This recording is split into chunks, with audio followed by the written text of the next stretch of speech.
Aleluia. Eu cumprimento o povo de Deus com a paz do Senhor. Amém? Amém. Livro do Êxodo, capítulo de número 18. Livro do Êxodo, capítulo de número 18, versículo de número 1 e o versículo de número 2. Glória a Deus. Aleluia. Aleluia. Glórias a Deus. Livro do Êxodo, capítulo de número 18, versículo 1 e o versículo de número 2. E o 3, 4, e a gente vai lendo assim diante.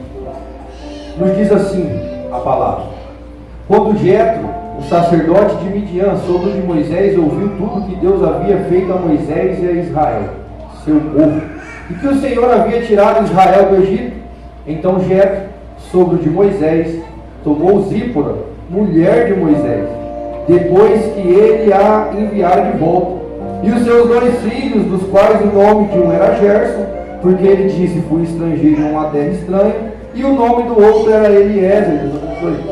E o nome do outro era Eliezer, porque o Deus de meu pai, disse ele, foi a minha ajuda e me libertou da espada de Faraó. E Jetro, sogro de Moisés, veio com seus filhos e com a sua mulher a Moisés no deserto, onde ele acampava junto ao monte de Deus. Os irmãos podem se assentar, já foi orado. Aleluia. Eu louvo a Deus por essa oportunidade, louvo a Deus por esse privilégio de poder estar ministrando aqui nessa noite, em um culto tão importante. Agradeço ao pastor por essa honra, Deus abençoe. E como já é sabido dos irmãos, Deus já tinha usado muitas pessoas aqui na igreja para falar com a gente que a gente estaria de mudança. E foi-nos chegado um convite para cumprir a palavra que o Senhor havia falado sobre a nossa vida. E eu e minha casa, minha esposa, minhas filhas, a gente está de mudança para a cidade gaúcha. Nós iremos ali trabalhar na obra do Senhor. E eu fiquei pensando quando eu recebi esse convite. Aliás, desde quando Deus havia falado conosco várias vezes seguidas, que se eu recebesse a oportunidade no meu último dia, o que eu iria falar. E 2 exemplos, 2 atos permearam meu coração, e eu vou falar sobre isso. Já falei com jovens, choramos muito. E os 2 atos, no momento da pandemia, enquanto nós não estávamos podendo ter culto, depois liberou o culto, e quando liberou os cultos, não liberou para pessoas acima de 60 anos, e a gente começou a fazer visita nos lares. Eu, o pastor, o Jean, a gente começou, depois eu acho que o irmão dele também nos acompanhou, o pastor Ademir, e a gente saiu fazendo as visitas, e uma das visitas ficou marcada no meu coração. Não que as outras foram piores, não, mas uma marcou meu coração, assim como é na nossa vida, algumas coisas nos marcam. E a que marcou a minha vida foi a que a gente foi na casa da irmã Laura. A gente chegou na casa dela,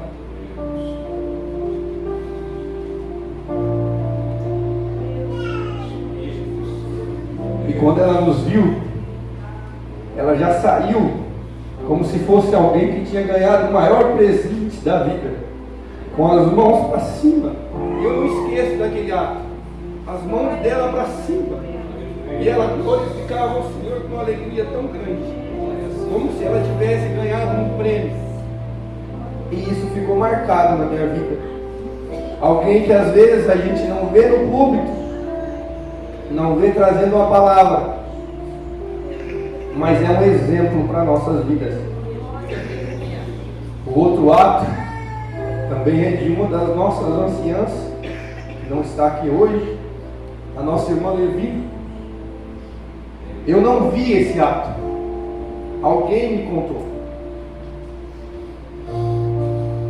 Como os irmãos sabem, a gente passou por alguns momentos difíceis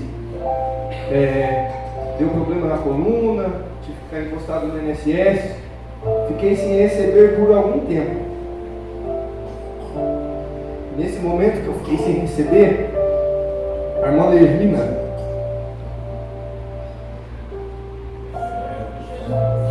alguém veio me dizer que ela chegou com uma carriola, com arroz,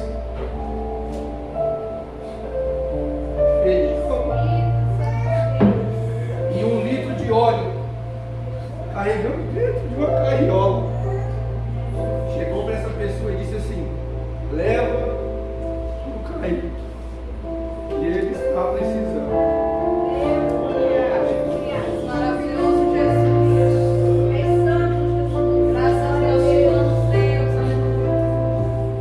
Isso também marcou muito meu coração.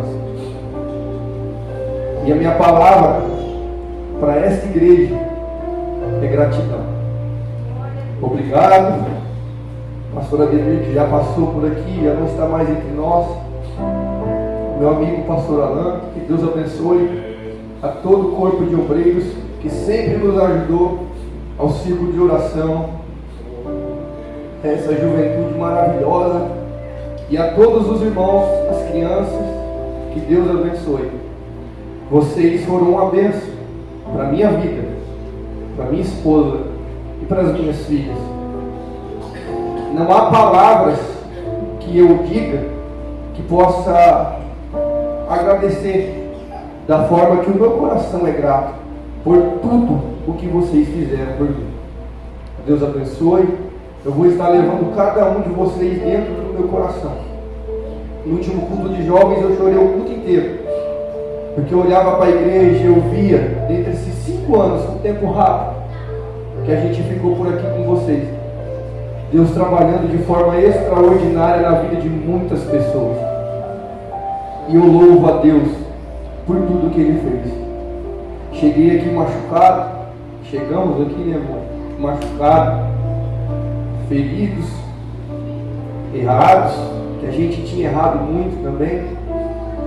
E apesar de todas as coisas, eu senti abraçado por esta igreja, por este povo, e o meu sentimento é de gratidão. Que Deus abençoe a vida de cada um dos irmãos. Orem por nós, porque somos carentes da oração de cada um de vocês. E conforme eu digo, eu e Marcos Vinícius, a gente conversa muito, e a gente sempre diz, a gente toma exemplos de pessoas lá fora, e a gente tem exemplo aqui dentro. Eu disse o exemplo da irmã Laura, disse o exemplo da irmã Levina, mas tem vários outros homens e mulheres de Deus que eu poderia citar aqui nessa noite, e também engrandeceriam, como engrandeceram a minha vida e a vida da minha família. Vamos para a palavra do Senhor. O livro de Êxodo vai falar do resgate do povo de Israel saindo da terra do Egito e indo para a terra prometida. Nesse momento da história, no capítulo de número 18, nós vamos notar que o povo já foi liberto do Egito. Por alguns dias caminharam no deserto e viram as mãos do Senhor abençoando aquele povo. Já viram grandes milagres na libertação do Egito. As 10 pragas que foram enviadas contra Faraó eram os deuses, tipificavam os 10 deuses que existiam lá naquela época. E Deus foi e derrubou cada um deles para mostrar que Ele é Deus. Como se não bastasse, o povo sai da terra do Egito, chega de frente ao Mar Vermelho, Deus abre o mar, sopra um vento oriental, o povo passa, atravessa o mar em pés enxutos e chegam do outro lado para adorar ao Senhor. Passam-se 3 dias, eles caminhando no deserto, sentem sede, não tem água. Eles chegam a um lugar chamado de Mara, onde as águas eram amargas, e eles não podem beber aquela água. Mas Deus faz outro milagre. Pede para Moisés, vai lá na árvore, tira o tronco, toca nas águas e as águas ficarão doces. Mais um milagre que o povo vivencia. E o povo sai de Mara e chega a Elim. Lá em Elim tem 12 fontes, tem palmeiras, um lugar de descanso. O povo recebe descanso da parte de Deus. E eles continuam a caminhar, depois reclamam de fome. Deus vai e envia maná para aquele povo no deserto. Como se não bastasse o maná, Deus também envia codornizes para que aquele povo também matasse a vontade, o desejo que eles estavam de comer carne. E como se ainda faltasse alguma coisa, com tantos milagres que eles vivenciaram, eles têm uma coluna para que acompanhe eles durante o dia. E essa coluna só não fica em cima para proteger. Essa coluna também, essa nuvem também direciona o caminho daquele povo. E como se não bastasse, ainda tinha uma coluna de fogo durante a noite, para que quando viesse o frio, aquele povo ficasse aquecido pela chama que o Senhor acendera no deserto para cuidar do seu povo. E o líder de toda essa manifestação da glória de Deus é Moisés. Moisés é o líder desse povo, um homem de Deus, um homem usado por Deus, um homem chamado para viver um propósito grandioso nas mãos do Senhor. E eu não estou doido de vir aqui para criticar Moisés, não. Mas a Bíblia, ela é tão fantástica, é um livro tão maravilhoso, que mostra Deus levantando homens que usados de forma extraordinária na mão do Senhor. Mas a Bíblia também não esconde suas falhas e os seus defeitos. Esse homem usado por Deus de uma forma extraordinária para guiar o povo, toma uma atitude que para mim chama muita atenção. Moisés está vivendo grandes milagres, mas não está com a sua família. Moisés está liderando o povo, mas esqueceu da casa.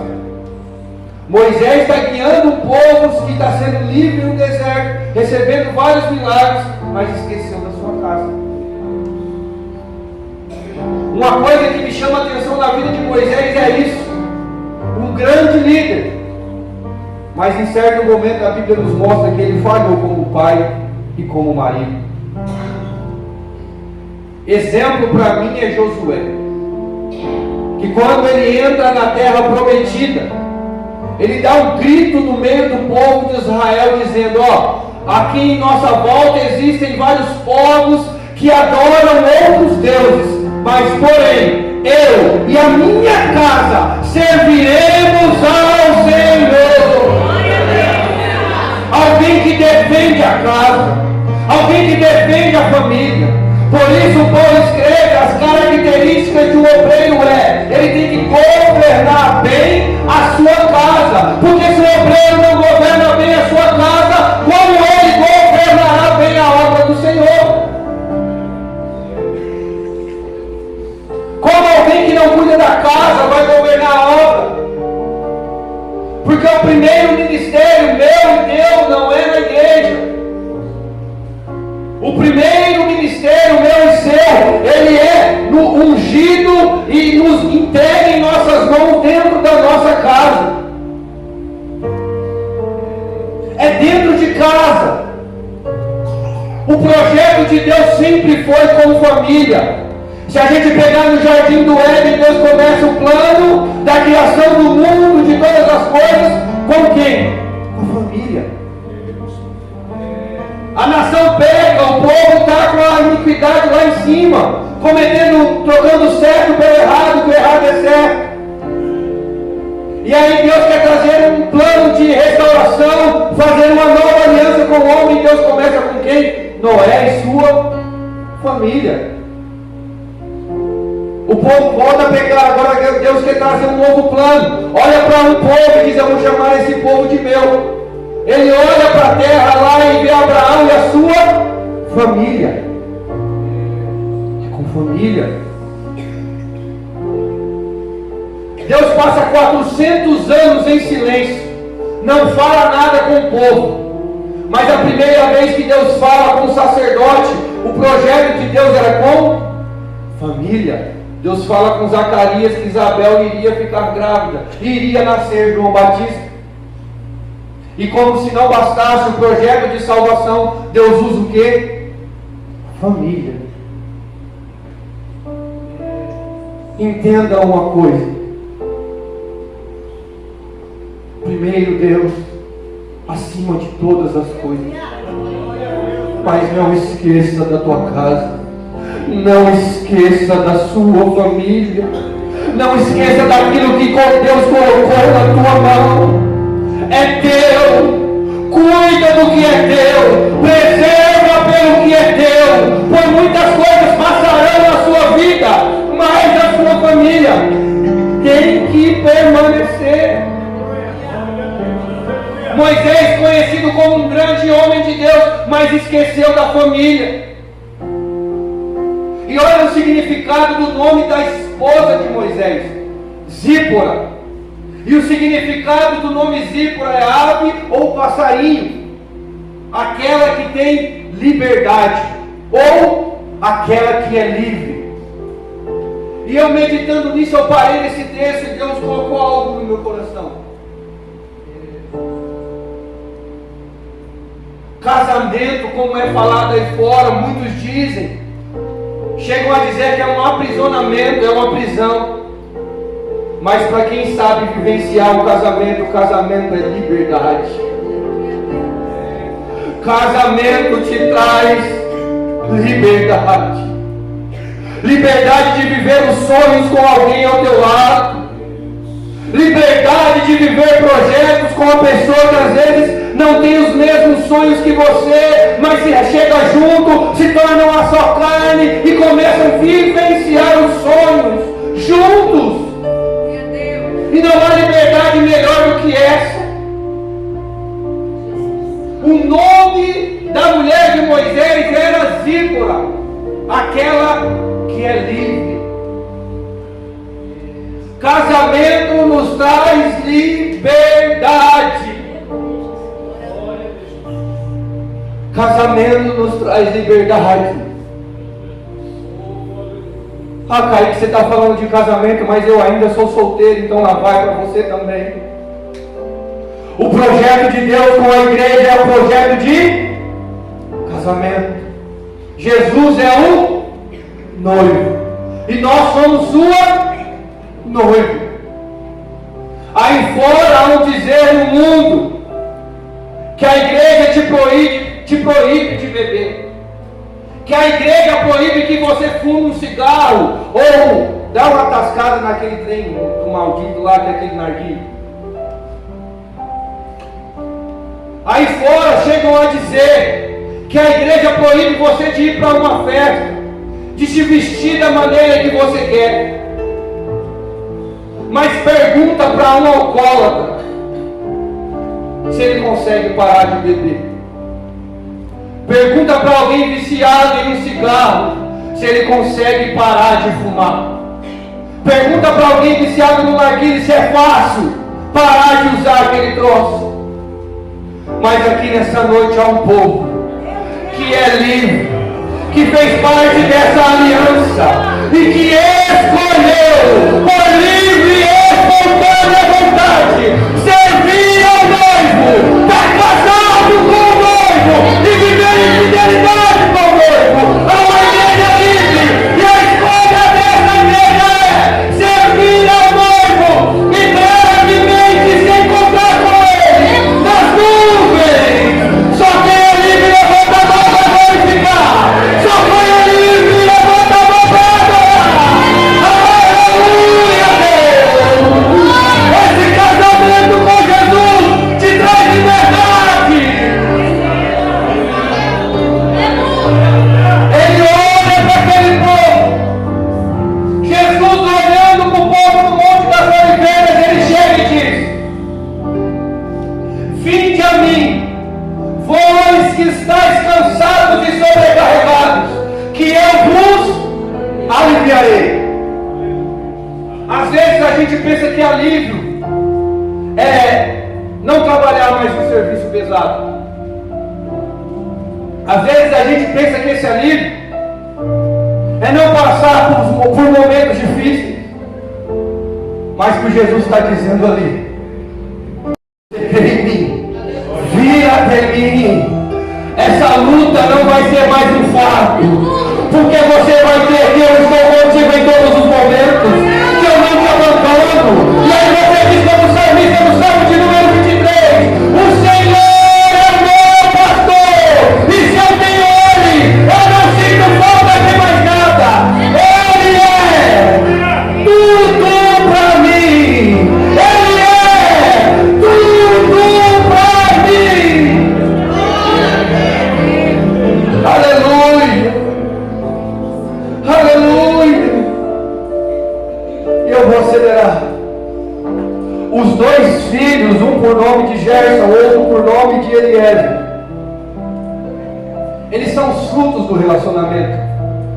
A Bíblia diz que os filhos trazem alegria para dentro do lar.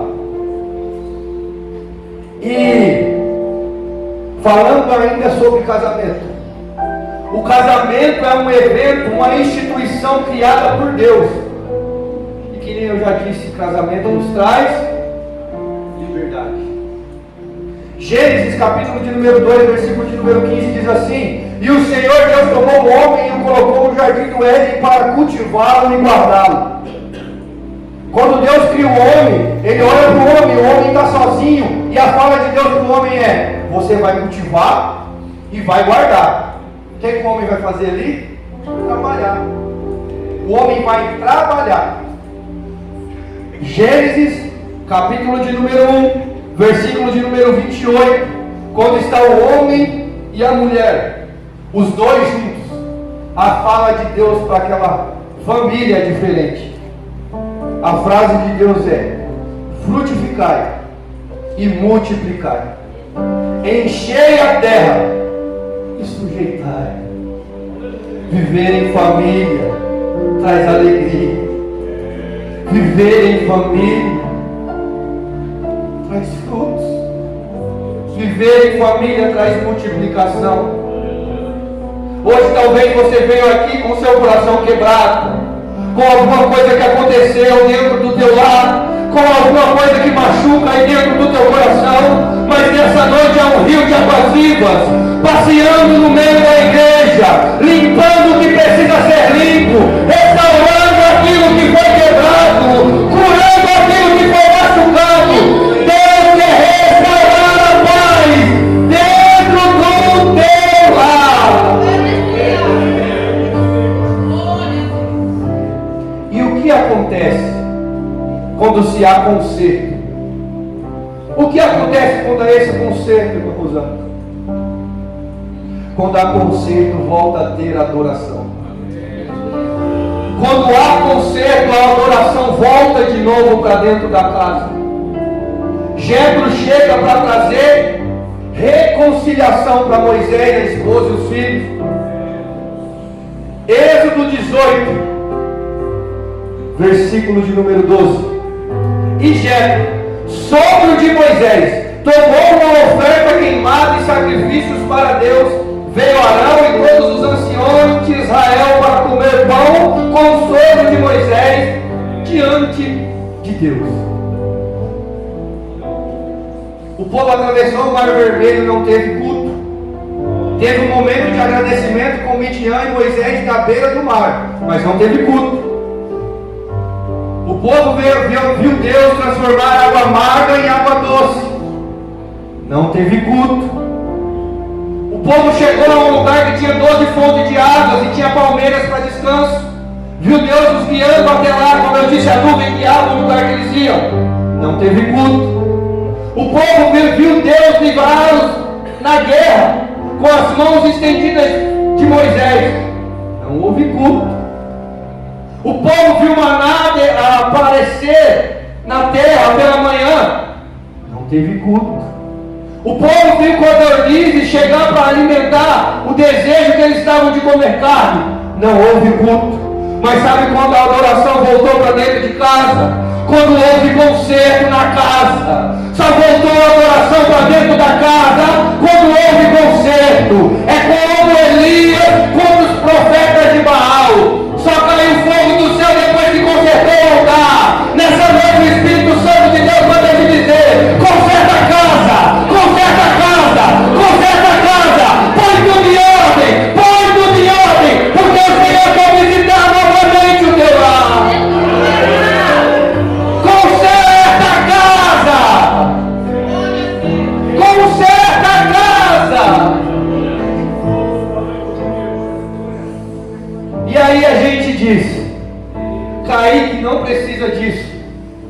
Aí Pedro escreve, primeira carta de Pedro, capítulo de número 3, versículo de número 7.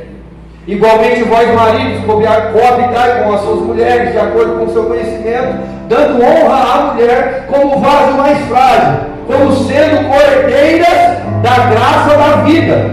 Escute, os maridos, para que as vossas orações não sejam impedidas. Falta de conserto, nem a oração sobe. Falta de conserto, você pode dobrar os seus joelhos, orar, clamar, mas a tua oração não sobe. Mas aí eu digo normalmente, você diz assim, Kaique, eu não sou casado, então lá vai. Evangelho de Mateus, capítulo de número 5, versículo 23 e 24. Portanto, se você estiver apresentando a sua oferta diante do altar, está indo com a oferta para o altar, e ali se lembrar de que seu irmão tem algo contra você, não é nem você que tem contra o seu irmão, é ele que tem contra você. Deixa a tua oferta no altar e vá primeiro reconciliar-se com o seu irmão, depois volte e apresente a sua oferta. Com mágoa no coração não há visita do Espírito Santo. Altar quebrado dentro de casa, dentro da igreja, não há visitação do Espírito Santo. Mas nessa noite Deus está falando: restaura o altar, porque eu quero visitar a tua vida. Restaura o altar, porque eu quero voltar a visitar a tua casa. Sabe por que você não chora mais louvando os hinos e trabalhando dentro da tua casa? Porque o altar está quebrado. Mas nessa noite o Senhor te fortalece e Ele manda te dizer: restaura o altar, porque eu quero visitar a tua vida. Por isso que o escritor aos Hebreus ele diz: segui a paz com todos e a santificação, sem a qual ninguém verá o Senhor. Quer ver a Deus conserta o altar, quer ver a Deus conserta o altar, quer ver a Deus conserta a vida. Não adianta nada vir para a igreja participar da ceia com o altar quebrado. Volta para casa se preciso for, conserta o que tem para ser consertado, depois volta, entrega a tua adoração, porque o Senhor te visita, mas conserta o altar. Deus não está à procura de pessoas que se acham santas. Deus está à procura de pessoas obedientes. Por isso que Samuel disse para Saul: Saul, melhor é obedecer do que sacrificar. Deus está à procura de pessoas que ouvem a palavra, obedecem a palavra e pratiquem a palavra. Prova disso, ele chega para aquela mulher no Evangelho de João, capítulo de número 4, a mulher samaritana, uma mulher que já tinha tido 5 maridos, e o último que ela estava vivendo com ele também não era dela, era amante. E aí Jesus começa a conversar com aquela mulher, e aquela mulher ouve a palavra, confessa que o que Jesus diz para ela é verdade, e ela pergunta: onde é que eu vou adorar? No monte aqui em Samaria ou lá em Jerusalém? Aí Jesus olha para aquela mulher e diz: é chegada a hora, e a hora é em que os verdadeiros adoradores adorarão o Pai em espírito e em verdade. E aí ele continua dizendo assim: porque o Pai procura os verdadeiros adoradores. Tem adorador de verdade aqui essa noite? Tem adorador verdadeiro que adora o Pai em espírito e em verdade? Tem alguém aqui que está consertado e pode receber a visita do Espírito Santo essa noite? Aleluia! O Espírito Santo quer te visitar, o Espírito Santo quer te encher, mas conserta o altar. Aquela mulher que estava com a vida desconcertada, sai correndo ao Pai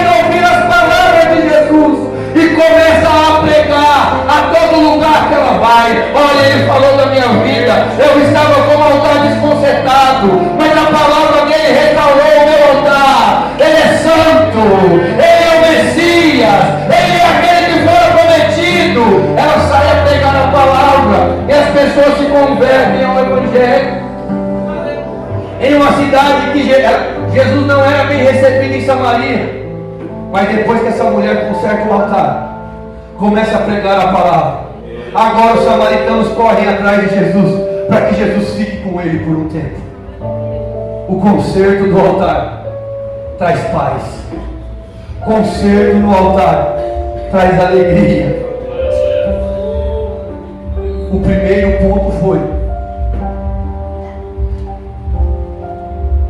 o que acontece quando há conserto? Volta a ter adoração no meio do povo.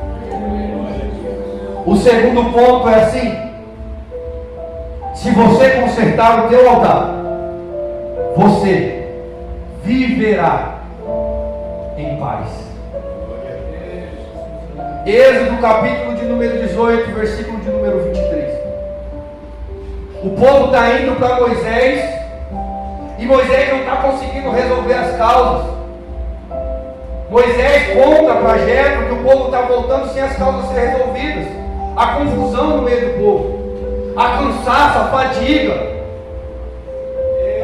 há uma desorganização no meio do povo, e não é qualquer povo, é povo de Deus, e o líder do povo é um homem de Deus, um homem separado e escolhido por Deus, mas estava fazendo tudo sozinho. Mas aí Jetro vem para ajudar Moisés a reconstruir o altar. Moisés reconstrói o altar, e quando o altar está construído, o Senhor dá estratégia para liderar o povo. Às vezes a gente trabalha na obra, a gente diz, e o Marcos Vinícius me chamou a atenção uma vez e disse assim para mim: Kaique, a gente diz uma frase muito errada, que servir a Deus é algo que às vezes nos traz, como que é? Esqueci a frase certinha, Marcos, mas você me perdoa. Ele disse assim, que às vezes a gente reclama de fazer a obra. Às vezes a gente fala que a obra nos traz fadiga e cansaço. Às vezes a gente faz a obra com um desgosto dentro do coração. Se está isso acontecendo na tua vida, meu filho, volta, reconstrói o altar. Porque trabalhar na obra não traz fadiga e nem cansaço, traz paz. Paulo até escreve: eu me gastarei e me deixarei gastar por vós. Eu não estou dizendo que é fácil, mas você tem certeza do que você está fazendo. E quem planta a semente certa, por mais que o chão esteja duro para cavar, por mais que a semente demore a crescer, mas se você plantou da maneira correta, você tem a plena convicção que essa semente crescerá e trará frutos para dentro da tua casa. A obra não nos traz cansaço e fadiga, trabalhar na obra nos traz paz. Por isso Paulo também escreve que aprendeu a se gloriar em todas as situações. Por isso Paulo escreve que viver para ele é Cristo, porque vale a pena trabalhar na obra do Senhor. O altar de Deus não deve nada para ninguém. Quando Deus faz compromisso com o homem, ele não fica com saldo negativo, não. O saldo de Deus já está positivo, e a gente nunca vai conseguir retribuir o que ele fez por nós na cruz do Calvário. E quem reconhece o que Jesus fez por nós na cruz do Calvário, a obra não traz fadiga e nem cansaço, a obra traz prazer, a obra traz alegria, a obra traz descanso, a obra traz prazer que a povo quer. Então, leia o Salmo de número 91, que o salmista diz: aquele que habita no esconderijo do Altíssimo, a sombra do Onipotente descansará.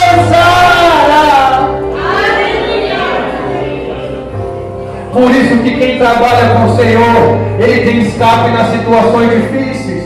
O salmista também escreve: eu olho para o alto, de onde me virá o meu socorro? O meu socorro vem do Senhor que fez os céus e a terra.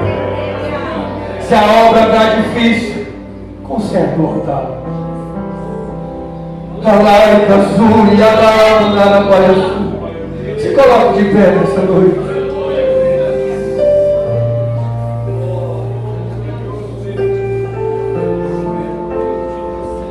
Conserta o altar.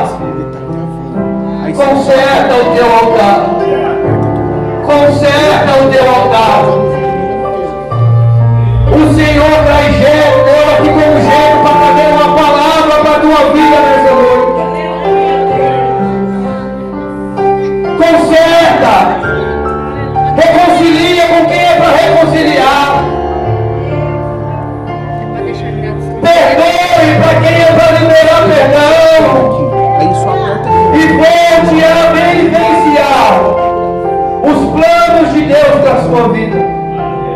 Volte a vivenciar o que o Senhor tem para a tua vida. Volte a vivenciar uma vida andando com o Espírito Santo de Deus.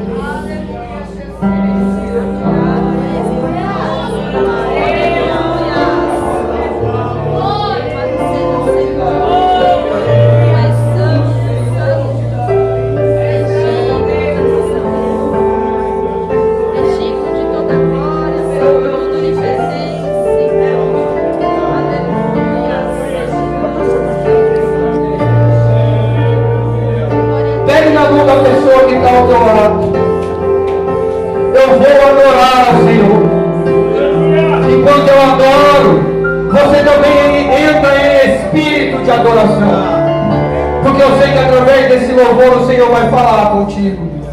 Comece a orar ao Senhor.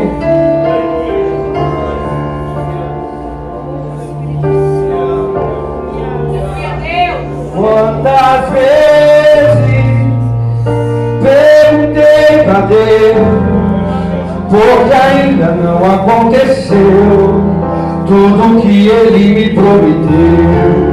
Cansado e desanimado, o tempo de espera tem me preocupado. Eu olho para o redor e penso que é em vão, e quase que essa dor rouba minha educação. Mas a tua palavra diz que seus pensamentos são maiores, bem maiores que os seus. Mas a tua palavra diz que os pensamentos de Deus é maiores, bem maiores que os teus.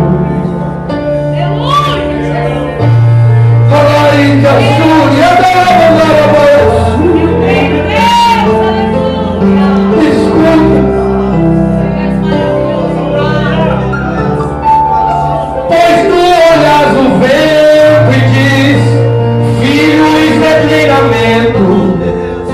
Tu vês o bravo mar e diz: filho, isso é chão para você caminhar. Tu percebes a guerra, diz que eu nem preciso lutar, pois tu mesmo lutarás por mim, tu mesmo lutarás por mim. Mas a tua palavra diz que seus pensamentos são maiores,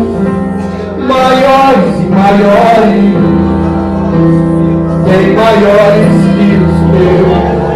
Mas a tua palavra diz que os seus pensamentos são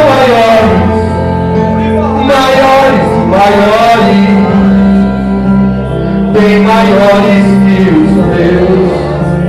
Me lembro quando o profeta Eliseu não se desesperou quando a guerra chegou com os olhos normais, mas ele viu com os espirituais.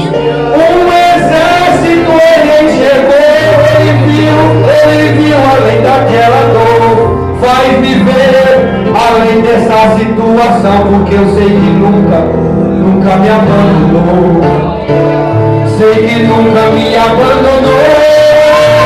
Sei que nunca me abandonou. Sei que nunca me abandonou. Além dessa dor, ó Senhor te dizendo: eu nunca te abandonei, filho, eu nunca te abandonei. Olha aí essa situação, porque depois que passa o tempo de dificuldade, o sol vai voltar a brilhar. O salmista entende isso. É por isso que o salmista escreve que a noite vai passar. Ela pode até ser difícil, mas a noite passa e logo o dia vem. Porque a palavra do Senhor, porque os pensamentos de Deus são maiores e melhores do que os nossos. Mas a tua palavra diz que seus pensamentos são maiores, maiores, maiores, bem maiores